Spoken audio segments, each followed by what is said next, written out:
Welcome to the lesson 40 of industrial instrumentation. This lesson is basically we will consider some of the signal conditioning circuits which are available in IC chip form.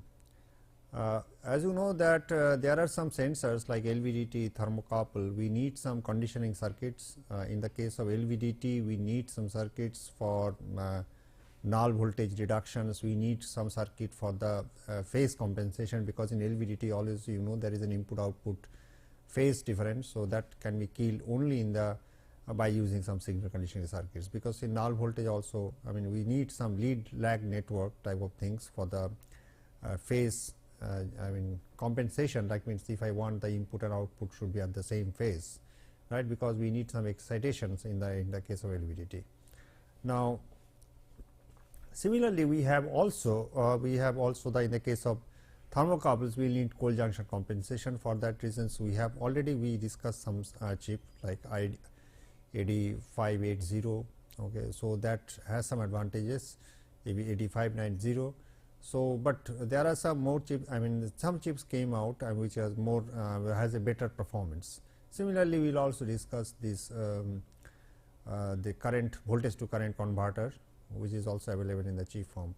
One thing I should mention that you can do it with discrete component, but obviously if you use some CMOS chips, you will get some additional advantages. It is off the shelf devices, you can take an interface with your either LVDT, your transducers, so for better results or better performance. So, in this context this lessons is actually signal conditioning integrated circuits, right. So, basically signal conditioning circuits you have already defined, already discussed. Some filters, some amplifiers, those things we have already discussed, some logarithmic amplifier, anti-logarithmic amplifiers, sample and hold circuits, all these things we have discussed. But in this particular lesson we will consider some of the shelf chips, right, which are very handy, we can use it for signal conditioning purposes. Let us look at the content. Contents are, we will discuss first LVDT signal conditioner, then we will look at cold junction compensator, because I know that cold junctions is a problem in the case of thermocouple. Because it is industrially a cold junction is not possible, that means one junction cannot be put in ice. So, there is always a variations of the one junctions, and measure junctions accordingly, whatever the temperature we want to measure, accordingly it will vary. But cold junction cannot be put in ice bath, it is not possible. So, for temperature change I need some compensation which will correct that temperature change, right. So, that is a cold junction compensator. And thirdly, we will consider voltage to current converters. In many situations you will find that we need to convert this voltage 0 to 5 volt or 0 to 10 volt to the 4 to 20 milliampere or 0 to 20 milliampere. So, in that type of, because industry, as I told you several times, that always we need 4 to 20 milliampere of signal conditioning currents. So, that type of situation can be handled only if I have a power current, because we never transmit the voltage in industries, always in any transmissions we need current to transmit. So, in that type of situations we always want the current. So, any voltage is to be converted to the current domain. So, standard practice 4 to 20 milliampere. So, we can do it with the discrete components, but obviously we can do better with the IC chip, right. So, this all we will discuss in this particular lesson. Let us first look at the LVDT signal conditioner. Now, LVDT, you know that how does it look? Let us make a brief recapitulations. It will look like this. I have a primary, right, I have a two secondaries are there, and I have a core inside, is not it? That is our LVDT. So, I put a excitation here and I will get two secondary voltages here. This is the basic diagram of LVDT, right. I will put a displacement here. Please note LVDT is electromechanical sensors and it basically a displacement sensors. Directly it is measuring displacement, but it can measure so many other, indirectly it can measure pressure, it can measure many other parameters, right. So, the basic it is displacement. Now, I am giving an excitation. So, this all those things are very deeply discussed or very widely discussed in the case of LVDT. the lesson of LVDT, but here actually I mean I am just making brief discussion to have a good recapitulations of our LVDT. Now, if I move this core up and down, so there will be a linkage. If I put this LVDT up, this core up, there is a more linkage between primary and secondary. If I put it down, there is more linkage between primary and this secondary, right. So, 2 voltage I will find the voltage will be different.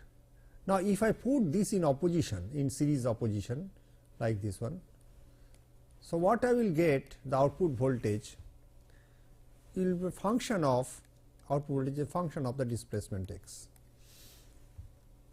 At mid positions, at geometric mid positions, I will get a null voltage. I will get a 0 voltage. Rather, I should get a 0 voltage, because these two secondaries, these two voltage will cancel out each other.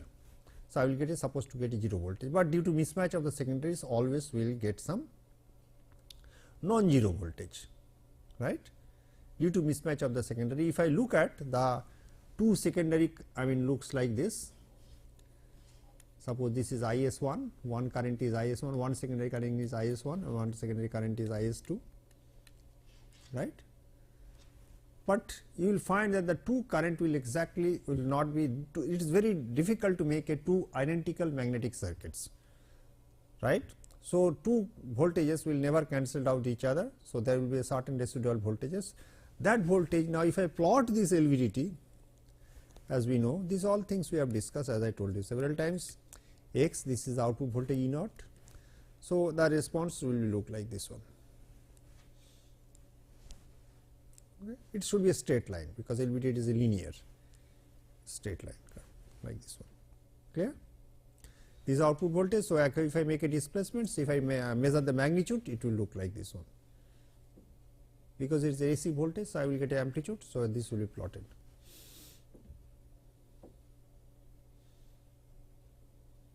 Clear? So, this will give you our basic LVDT. Now, you see there is always some null voltage which will appear. We have also shown there is an input output voltage, sorry, this will be Ex, I am sorry, this will be our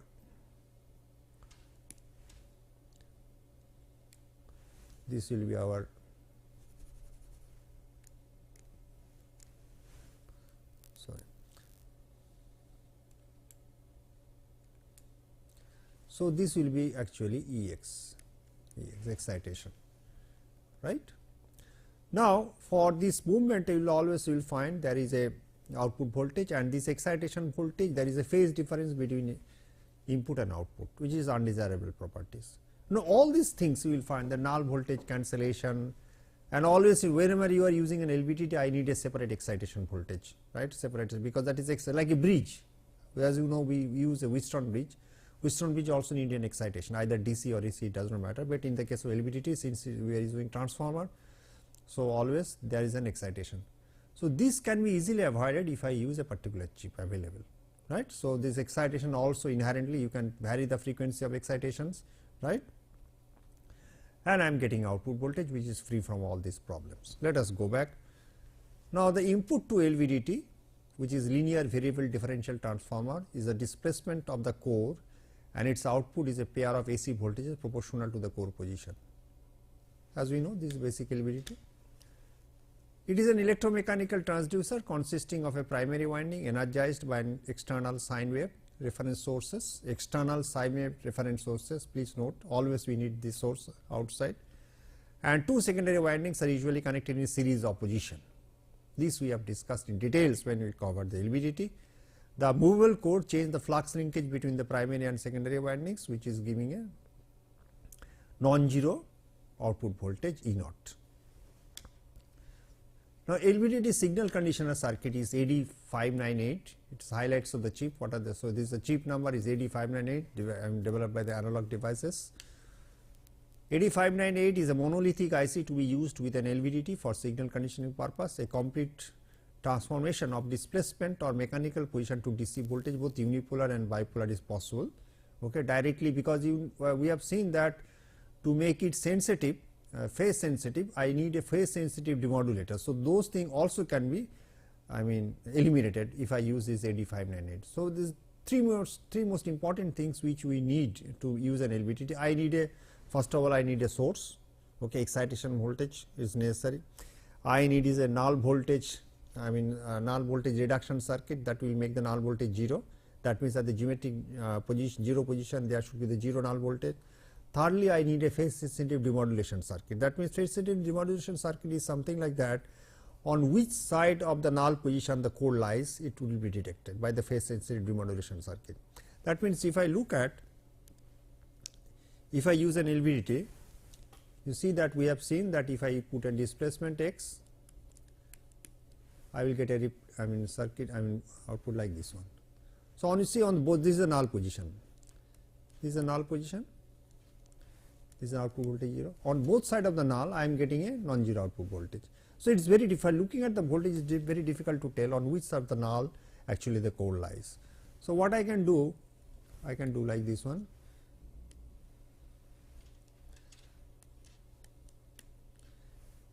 So, if I use a phase sensitive demodulation circuit, this is a circuit with output voltage E naught with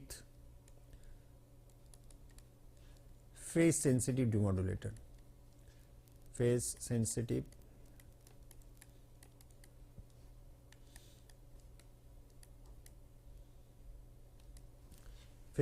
demodulator, right. The output will look like this one, clear. So, for looking at the voltages or the polarity of the voltages, I can tell whether which side of the null the voltage lies. So, all these things is incorporated in 8599. So, it is a great, so many external components will be saved by using a single chip. So, 8598 is a monolithic IC to be used with an LVDT for signal conditioning purpose. A complete transformations of displacement or mechanical position or DC voltage, both unipolar and bipolar, is possible with this, and it can be used also for RVT, rotational velocity displacement transducers. Okay. This is also possible with this type of device, with this type of chip.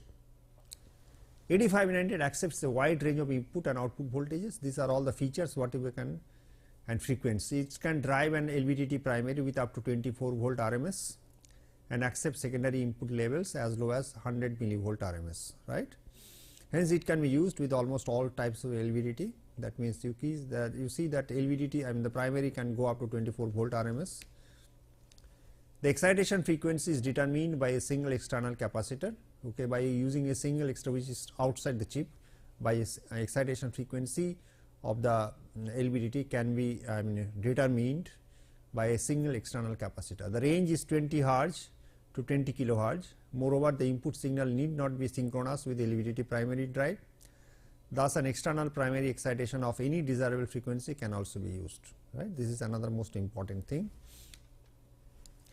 The ratiometric decoding scheme used by the 8598 is such that the yield effects caused by the primary to secondary phase shift that I told you will be eliminated, and transducer non-zero null voltage do not influence overall circuit performance. Okay. So, it will be independent of the non-zero null voltage, which is obvious in all LVDT, because you cannot make two LVDT secondaries exactly same, right. So, it's a little dissimilarities of the two secondaries will give us a non-zero null voltage, okay, which is can be measured very easily in an LVDT if we use without any signal conditioning circuitry. The 8598 can be used in telemetry to the interface electronics when it is far away from the LVDT, and it can drive an LVDT at the end of the 100 meters of cable, and the position output can drive as much as 300 meter of cable. I think it will be cable if I am not wrong. So, it will be cable, right. The excitation output of 8598 is thermally protected, and 8598 can drive the multiple LVDT in either series or parallel as long as power dissipation limits are not. This is a great advantage. You see, the same LVDT, same chip can be used for several LVDT excitation. So, that is a great saving in cost. It can be used as a loop integrator in the design of the electromechanical servo loops. Theory of operations, let us look at a functional block diagram AD is shown, the figure 1, and 8598 energizes the LVDT primary, senses the LVDT secondary output voltage, and produces a DC output voltage proportional to the core position. That is actually ultimate result. That means for different core positions I need a DC output voltage. Why DC? Because I need a DC because I have to make the phase sensitive. On which side of the core which side of the null position the core lies, that I must know. So, that only can tell by the polarity of the DC voltage, right. To drive the LVDT primary, 8598 uses a sine wave oscillators and a power amplifier. It also consists of a decoder which determines the ratio of the difference between the LVDT secondary voltage divided by their sum, and a filter and output amplifier. These are used to produce the DC output voltage proportional to the core position. You see, this is the block diagrams on the LVDT, right. LVDT our 8598. Okay, this is actually inside the chip. You can see this portion is inside the chip. This portion is inside the chip, right, and there are pin numbers 2, 3. So, 2 and 3 will be connected to the primary of the LVDT, okay, and 10, 11 and 17 will be connected to the two secondaries of the LVDT. 10, 11 are two extreme point of the secondaries, and 1 will be connected. Two secondaries will be connected like this as it is shown, and it is grounded, and these two signals are coming to a signal conditioning circuits which will make two signals. That means A minus B divided by A plus B means that means VA, actually it is VA minus VB divided by VA plus VB, ratiometric principle as I told you. So, this will make when the two voltages are equal, obviously this should be 0, right. That means the output voltage will be 0. So, output voltage will come out as a 0 here. So, we filters and amplifiers, and this is an oscillators and amplifier. Okay, to have a stable oscillation, what they do actually in the case of LVDT, they first make a generate a triangular wave. Okay, they generate a triangular wave, then with the signal processing, they convert the triangular wave to approximate sine wave. Okay, because a triangular wave can be converted to a sine wave, then it is fed to the amplifier, and it is feeding to the primary of the. This is the primary of the LVDT. Clear? Now, how you do it? You see that if you can look at it, looks like this one. So, triangular waves are like this. So, with diode I can round off this value. So, it will look like this one.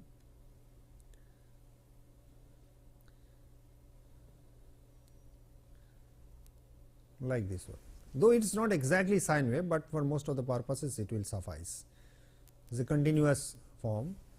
There is error, if you look at that, there is a distortions and all this. It does not matter, it hardly matters, because nobody say that you have to use the sine wave there, right. And this frequency of this is determined, of this triangular wave is determined, or the sine wave, approximated sine wave is determined by an external capacitor. Clear? Right. So, this voltage will be divided by A plus B. So, it will give you the filter. This is a block diagram, but inside there is a much detailed circuit. This is a chip pin diagrams. We can see that it is a 20 pin DIP, 12 pin line packages. So, we have all those excitation lines 2, 3, we have filter lines 8, 9, we have output filters, then we have signal output. So, this is basically two excitations will give to primary, and we have a dual supply V plus Bs and minus Bs. Okay. Either single ended, if you need single ended, this is to be grounded. That means, if I need only unipolar, so this is to be grounded, and this output is signal output will come out. You can take the output filter also, okay, and signal differences, right. This is our pin diagram. The oscillator consists of a multivibrator, because multivibrator, as you know, multivibrator frequency, I can use Wien-Bridge oscillators and all these things, but multivibrator frequency will be more stable. So, that is the reason they use a multivibrator, which produces a triangular wave output. The triangular wave drives a sine shaper, which produces a low distortion sine wave, whose frequency of oscillation is determined by a single capacitor. So, I challenge this one. It is not exactly the low distortion sine, there will be distortions. It will not be a pure sine wave. So, there will be a certain amount of distortion lies there. As I told you, it does not matter much, right. Output frequency of the oscillator or oscillator ranges from 20 Hz to 20 kilohertz, and the amplitude from 2 volt RMS to 24 volt RMS. Total harmonic distortion is typically minus 50 dB. The output from the LVDT secondaries consists of a pair of sine waves whose amplitude difference is VA minus VB and is proportional to core position. This will be proportional to our core position, because always in LVDT we want like that. The previous LVDT signal conditioners, whatever, because we knew already we did this type of things, we made a lot of adjustments of the, we need a, as I told you, we need some signal conditioning circuit to kill the null voltage, to kill the phase difference between input and output. Previous LVDT signal conditioning circuits rather used to synchronously detect this amplitude difference and convert the absolute value to a voltage proportional to position. This technique uses the primary excitation voltage as a phase interference to determine the polarity of the output voltage. There are a number of drawbacks associated with this technique. We had to produce a constant amplitude, constant frequency excitation signal, which is very difficult. Okay. You see, this is very important. While you are measuring with LVDT, always we are telling that the amplitude of the input voltage should remain constant, right. It is not it. If the amplitude of the input excitation voltage falls, then what will happen? Like this one, suppose if I tell that it will happen, what will happen? Suppose I have an LVDT,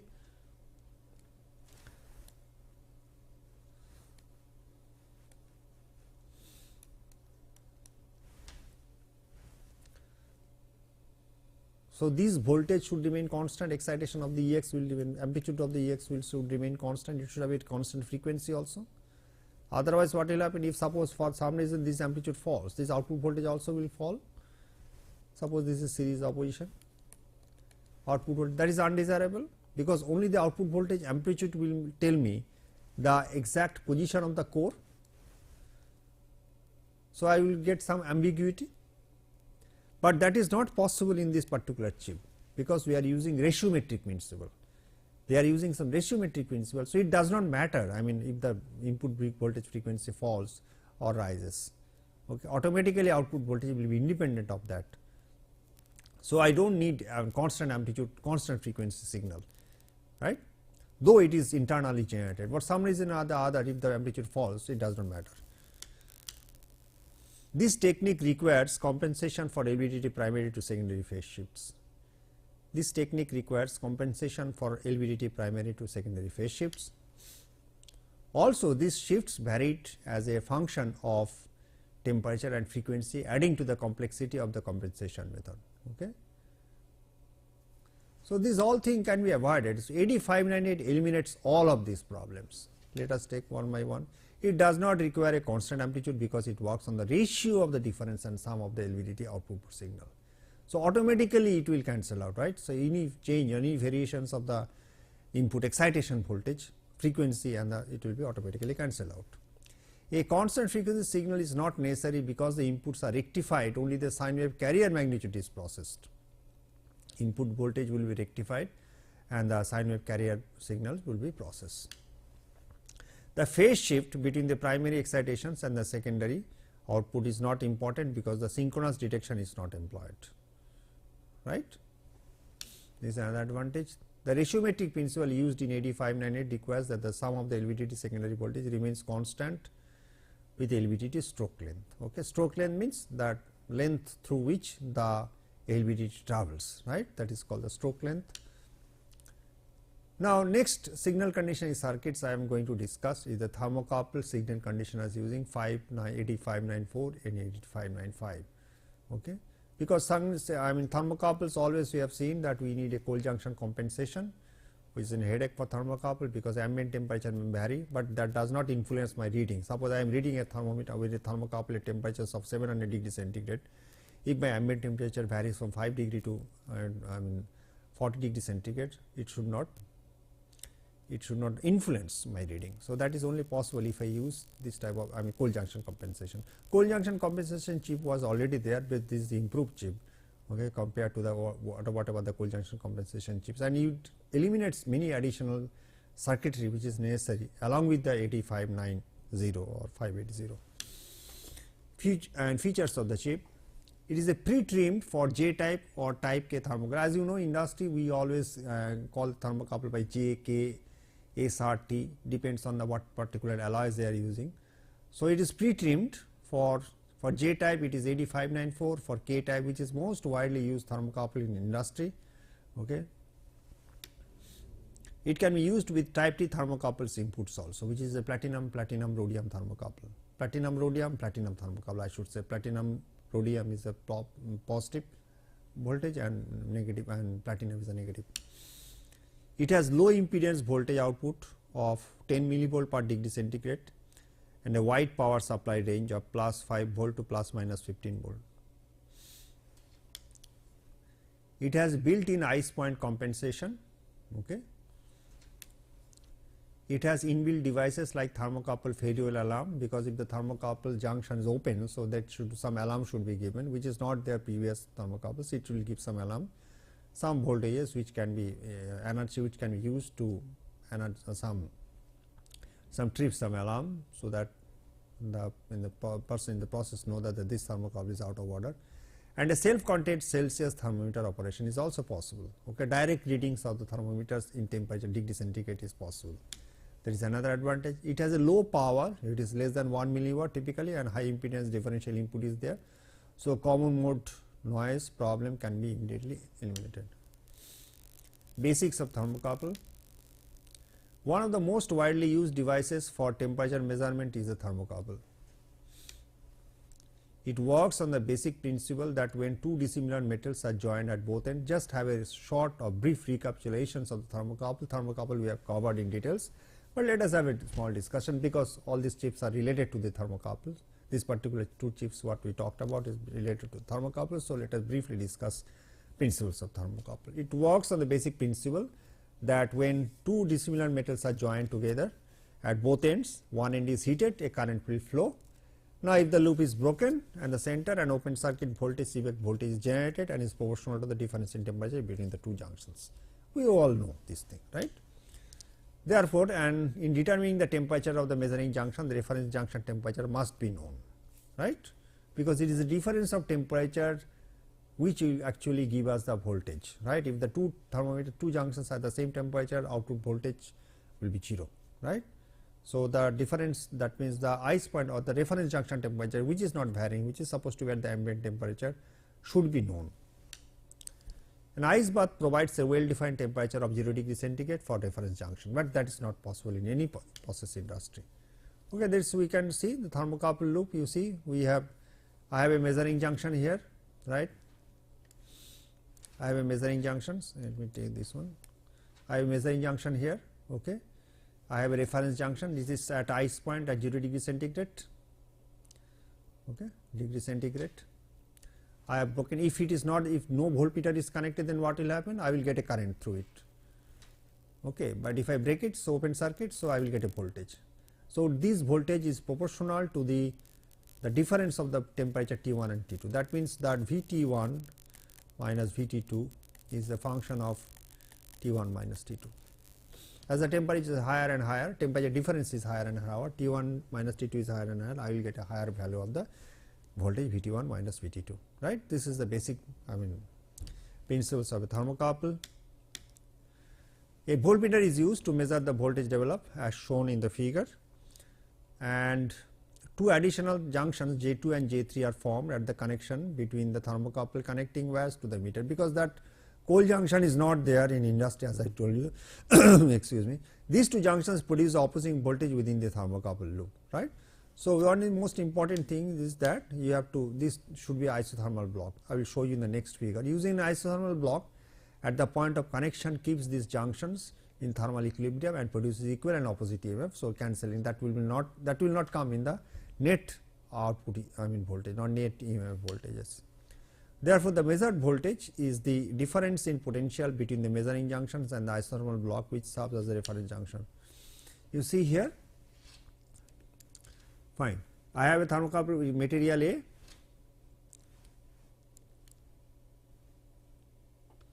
right. Let me take this one. So, this is a metal A, it is a alloy A, it is alloy B, right. This is a measuring junction. So, I have a, so usually connecting wires are made of copper. So, if these two junctions, because you see the metal A and copper, there is one junction and this is another junction, this is one junction, this is another junction. So far these two junctions are at the same temperature, that which can achieve this one by an isothermal block. So, there is no change in the net output voltage. Net output voltage we are measuring with this one, because we are connecting with the different wires. So, obviously, if the different wires are connected dissimilar metals, so again thermocouple will be developed. This can be easily managed if these two are put in an isothermal block. That is we talked about. Cold junction compensation. For industrial application, it is impractical to use an ice bath for the reference junction. It is not possible. So, it will remain open. By compensating for the voltage developed at the reference junction, the ice point reference may be eliminated. This is achieved by adding a voltage into the thermocouple loop equal but opposite to that of the reference junction. AD594, AD595 are the family of thermocouple signal conditioning ICs that provide cold junction compensations as well as output voltage amplification. It also provides an alarm when the measuring junction is open, that when the junction measuring junction is open for cut or some, suppose it is made by welding, suppose welding is broken. So, I need some annunciation, I need some alarm. So, that can be possible also with this particular chip. So, circuit description. So, obviously, you can see that it saves a lot. I mean, I do not need additional circuits to make all this, to achieve all these extra features. Figure 5 shows a block diagram of the AD594 590 thermocouple signal conditioners. Type J, which is for AD594 is to be used with a type J, and type K is AD595 thermocouple is connected to the pins 1 and 14 and the inputs to an instrumentation amplifier differential stage. The input amplifier is contained in a loop that uses the ambient or room temperature as its reference. The IC here is also at the ambient temperature, and the cold junction compensation circuit develops a voltage equal to the deficiency due to the non-ice point reference junction. The voltage is then applied to a second preamplifier whose output is summed with the output of the input amplifier. The resultant output is then applied to the input of a main output amplifier with feedback to set the gain of the combined signals. I will show you all this in the circuit. The ice point compensation voltage is scaled to equal to the voltage that would be produced by an ice bath reference thermocouple measuring the ice temperature, IC temperature. So, but this part is concerned, this is very similar to the whatever the old chips we have used, AD590, right. Now, some additional features are there. 580 is for stabilized power supply, 590 is actually thermocouple. These are the latter versions. This is our actual circuits you can look at. This is thermocouple circuits, right. You see here. So, this is we have one amplifier here, okay, another amplifier here, okay. This is summed up and coming to another amplifier, and see here this overload detection circuit. So, this will give you a alarm here, which is alarm transistors we are using, and some ice resistors are there. So, this is a complete block diagrams or block diagram means I should not say the detailed circuit diagram of the AD594 or 595. This is a block diagrams of AD594. This is a factory trim. So, it has advantages, that means I do not need additional capacitor, additional resistors, which we need in the case of AD590. Okay. There is a chart available for particular whatever the particular reference resistors we have to use, but this is not necessary here. So, it is already inside the chip. The voltage is then added with the locally referenced loop voltages, which will make the compensation, right. And though the feedback path through the feedback path, the main amplifier maintains the balance at its inputs. In the case of open thermocouple, these inputs become unbalanced and the fault is detected, and the overload detection circuit drives a current limited NPN transistor that gives an output of which can be as an alarm, which can be used as an alarm, which can be used, I should say which can be used as an alarm, right. Output voltages. To produce a temperature proportional to output, you see that further advantage of this one, that I am getting an amplification of 10 volt per degree centigrade. It is quite high. Usually, you know that this thermoelectric power, usually that means that sensitivity to thermal is quite low. It varies typically, suppose from 60 microvolt per degree centigrade to 12 microvolt per degree centigrade. In the case of Cromwell constant, and it is coming around 60 microvolt per degree centigrade, whereas in the case of platinum, rhodium, platinum thermocouple, it is 10 to 12 microvolt per degree centigrade, which is quite low. But here you see at the outputs, I am getting 10 volt per degree centigrade. So, sensitivity is extremely high, you can see here 10 millivolt per degree centigrade. You can see here this sensitivity is quite high. So, it is already signal process and we are getting so much of sensitivity here. So, the resolution obviously will increase. So, provide and to produce a temperature proportional output of 10 millivolt per degree centigrade, provide an accurate reference junction over the rated operating temperature range. AD594, AD595 is again trimmed during the manufacturing to match the transfer characteristics of type J and K thermocouples at 25 degrees centigrade. At 25 degrees centigrade calibration temperature, the sensitivity are 51.7 microvolt per degree centigrade for type J and 40.44 microvolt per degree centigrade for type K thermocouples respectively.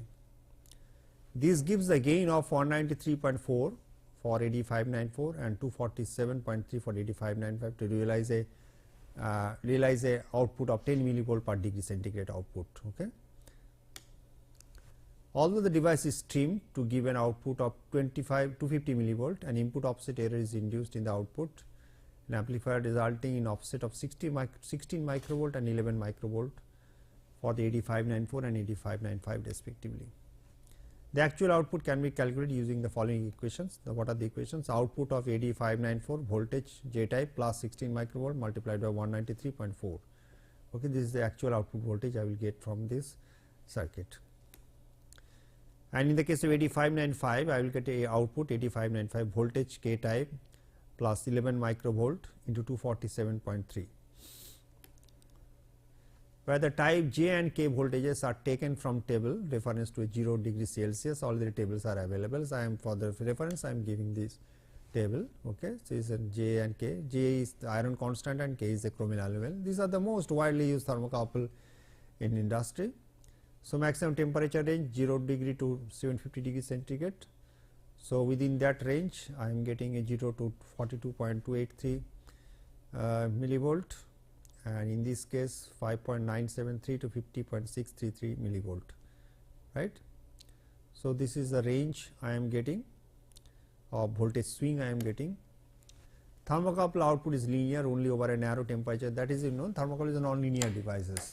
Over a short range only I will get a linear characteristics, but however it is a non-linear. If you take a wide range, it is a, if you can express the polynomial equations that I told you earlier also. Okay, it looks like if I take it C naught, sorry, output voltage E naught equal to AT plus BT square plus CTQ, right. So, T is the temperature difference between the two junctions. So, it is a non-linear, you can see this one. So, for only for sometimes you will find it can be 7 degree polynomial, okay. Sometimes you will find it can be represented by the 8 degree polynomial. So, it is a highly non-linear devices. Only in the case of platinum, rhodium, platinum thermocouple you will find that it is 2 to 3rd degree polynomial, it can be represented by. AD594, AD595 do not provide linearization. Linearization technique implemented externally when it is to be used over a wide temperature range. Optimizing performance. By following certain precautions or adding additional networks, the performance of the chip can be enhanced or optimized. Cold junction error, this is one error. Optimal performance from AD594, 595 is achieved when the thermocouple cold junctions and the IC chips are at thermal equilibrium. It should be at the same equilibrium, that means cold junctions.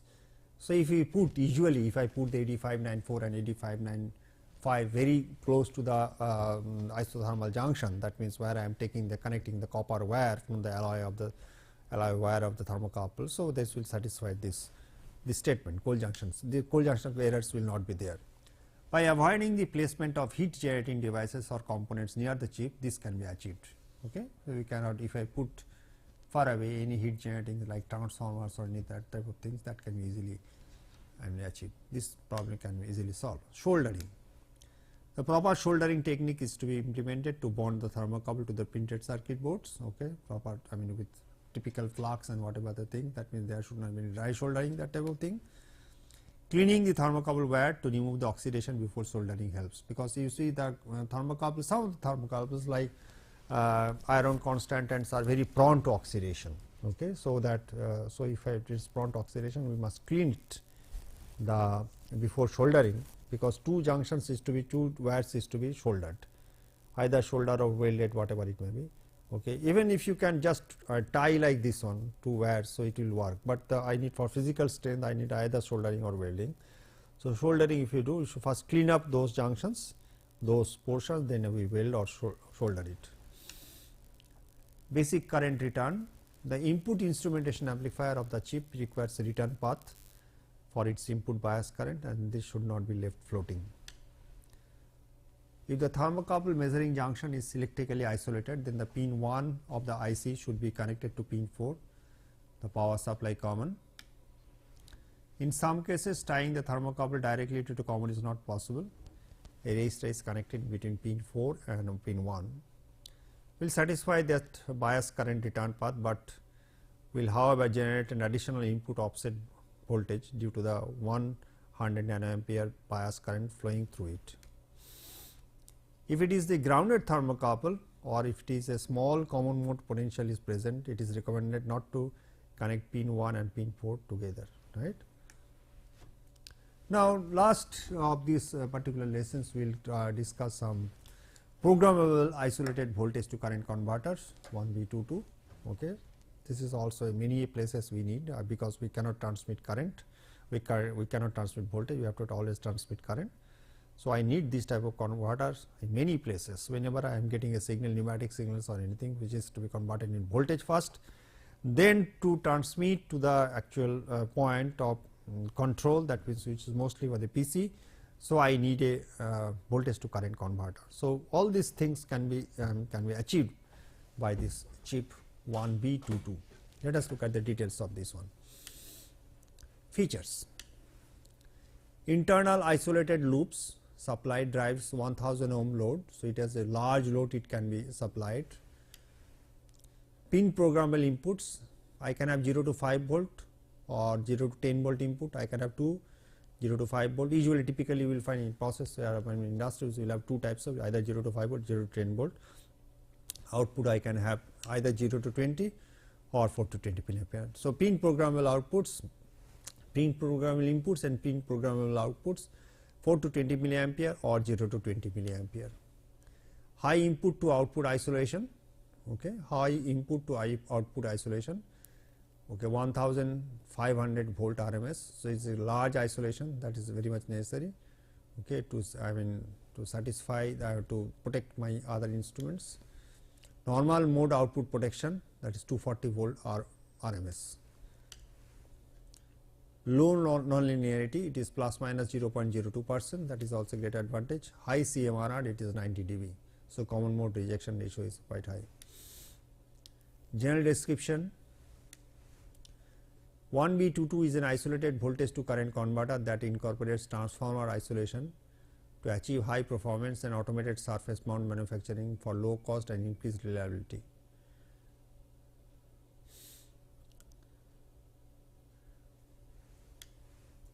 The voltage to current converter consists of 4 basic sections. We have input conditioning circuits, we have modulator, demodulator, we have isolated loops, we have supply and current source. These are the basic blocks. The 1B22 is a pin programmable for 0 volt to 5 volt or 0 volt to 10 volt inputs and 0 to 20 milliampere or 4 to 20 milliampere outputs using an internal resistor network. It can also be set by an external resistor to accept 0 volt to 1 volt or 0 volt to 10 volt input. The transformer coupling provides 1500 volt RMS galvanic isolation between the inputs and the current loop. The low power is generated internally through the DC-DC converter and is also isolated from the input side, which is 1500 volt RMS. Loop compliance voltage is dependent on the voltage supply to the 1B22 that chip, and with V loop equal to 28 volt, it is sufficient to drive a 1000 ohm load. It can operate as a very wide temperature range. It has 2 type of chip are available. One is for commercial, which is minus 25 degree centigrade to 85 degree centigrade. Industrial range is minus 40 degree centigrade to 85 degree centigrade.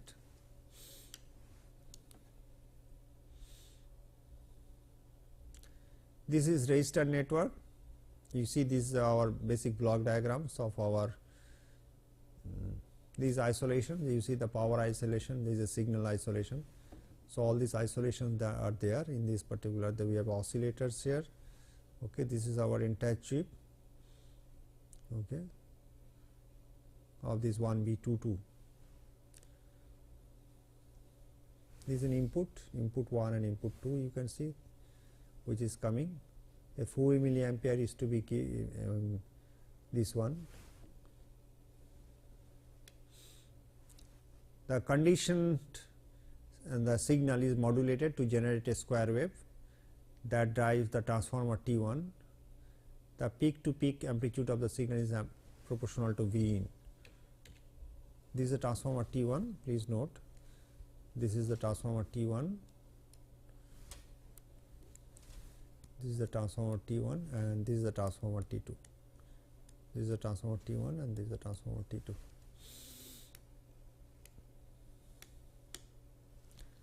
The conditioned signal is modulated to generate a square wave that drives the transformer T1.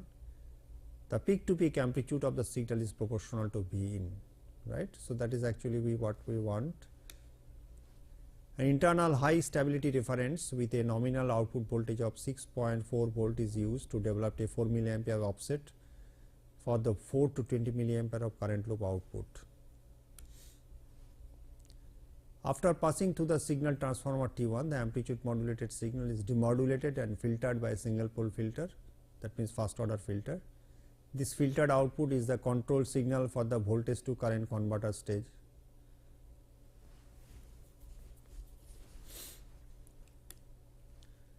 The timing informations for the demodulator is provided from the power transformer T2.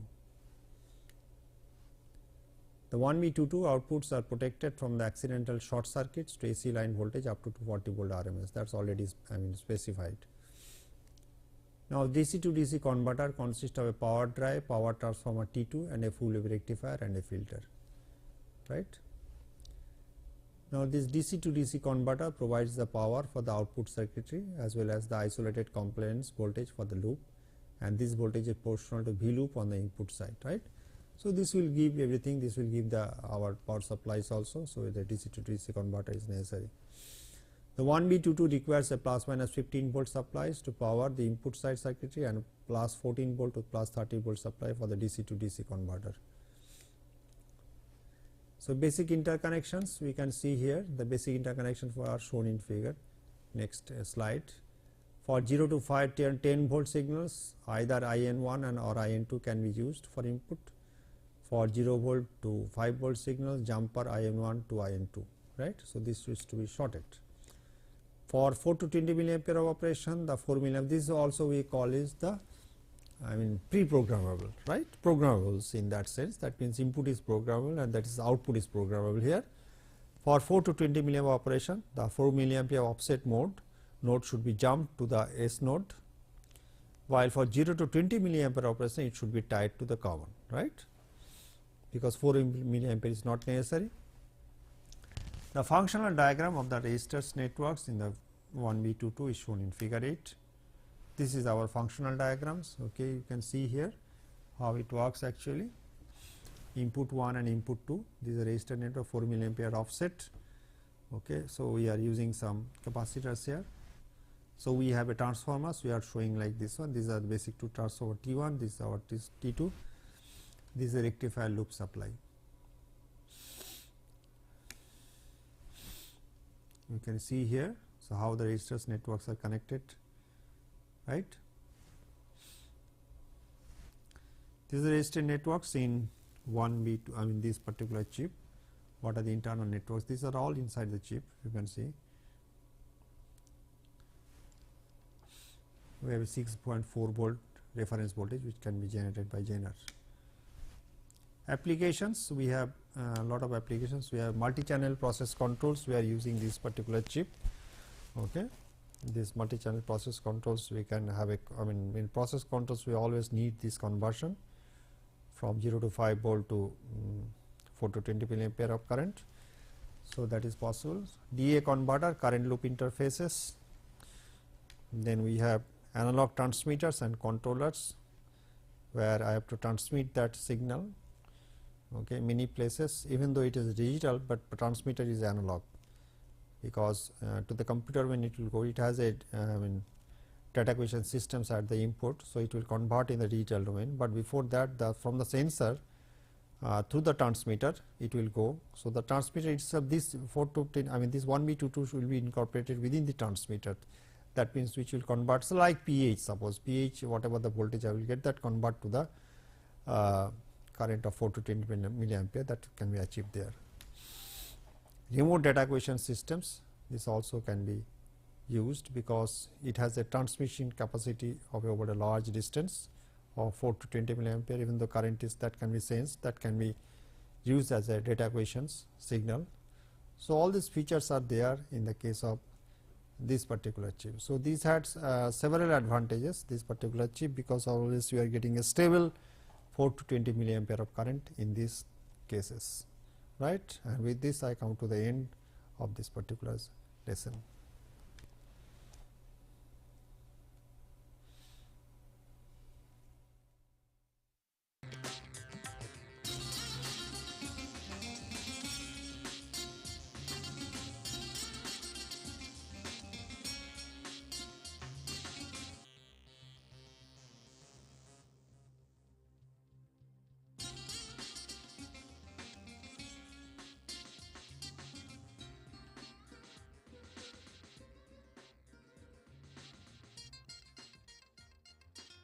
(1951). A young nation aspiring to find ways to fulfill a dream lays the foundation of an institution that will give aspiring technocrats the license to fly high. The first Indian Institute of Technology is born at Kharagpur.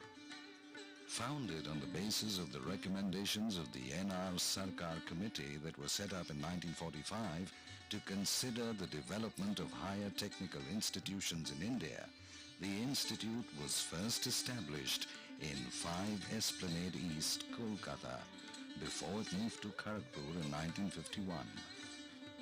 With Sir Gyan Chandra Ghosh as the first director and Dr. B.C. Roy as one of its founding guardians, the institute established itself as the symbol of a young, dynamic and resurgent nation. As top students rubbed shoulders with the most celebrated of professors and scholars, visions took shape. And IIT Kharagpur continued to play the pioneering role that was envisaged for it, enabling India to become a knowledge powerhouse that it is today.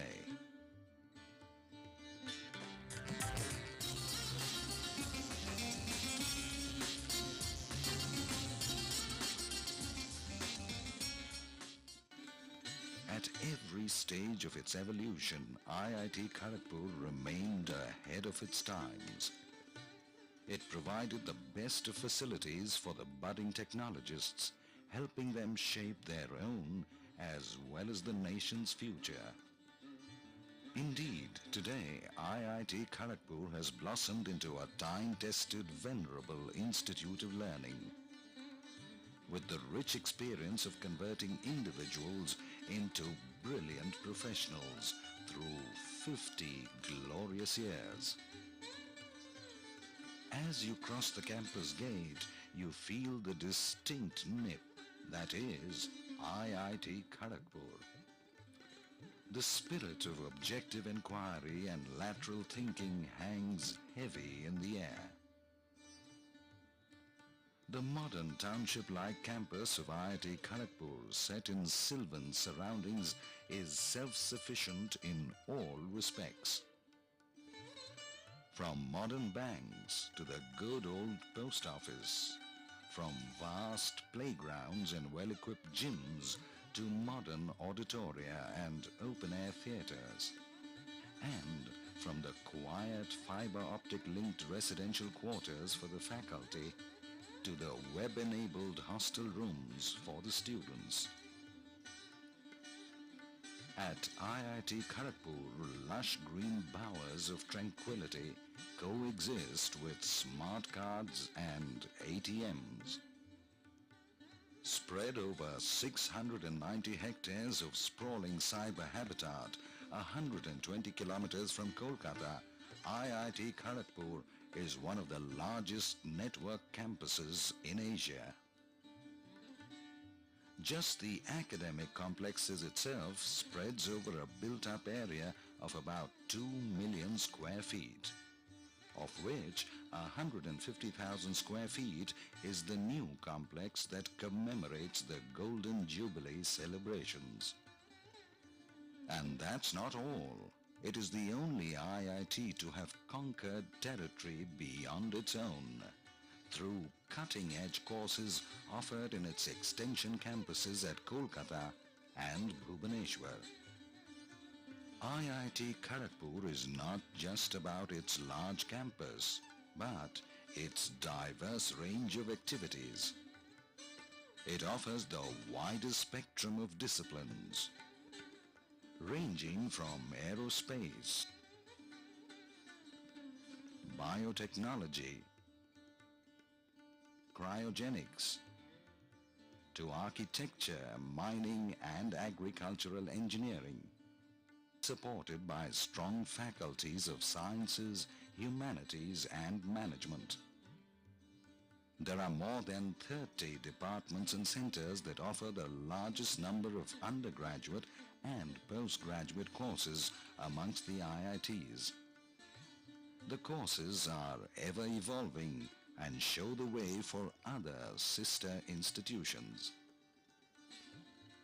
The richness in its diverse activities is showcased by the technological support the institution provides in areas like architecture, agriculture, post-harvest technology and medical sciences.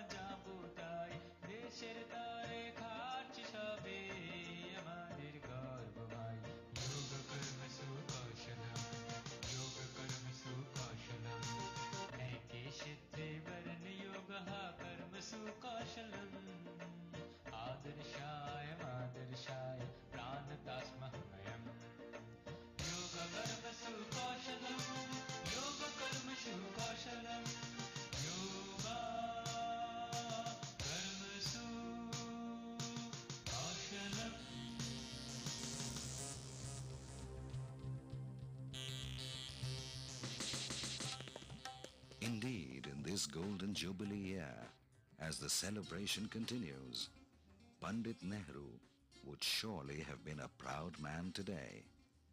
For him, IIT Kharagpur was always more than just an institute of technology. In his own immortal words, it is indeed a fine model.